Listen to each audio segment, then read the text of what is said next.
Hey guys, today will mark the day we will complete our first ever topic. Don't forget to subscribe, like, share and comment. Hey, why don't we start with fun facts about John Dalton? Firstly, Dalton's theories explain several laws of chemical combination. One of them was the law of constant composition, which stated that, in a given compound, the relative number and kinds of atoms are constant, which was the basis for postulate 4. Another is the law of the conservation of mass or matter, which stated that the total mass of materials present after a chemical reaction is the same total mass before the reaction, which was also the basis for postulate 3.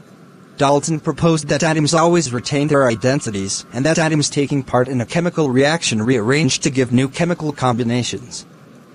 Dalton used his theory to deduce the law of proportions, which stated that, if two elements, A and B, combine to form one compound, the masses of B that can combine with a given mass of A are in a ratio of small whole numbers.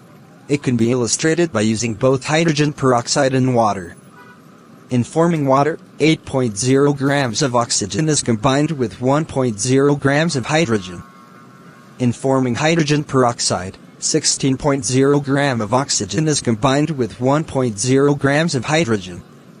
In other words, the ratio of the mass of oxygen per gram of hydrogen in the two compounds is 2:1.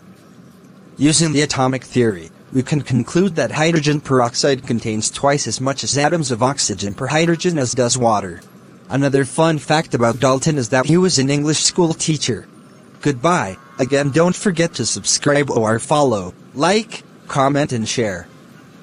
Goodbye, and I hope you will be patient until my next topic is made known.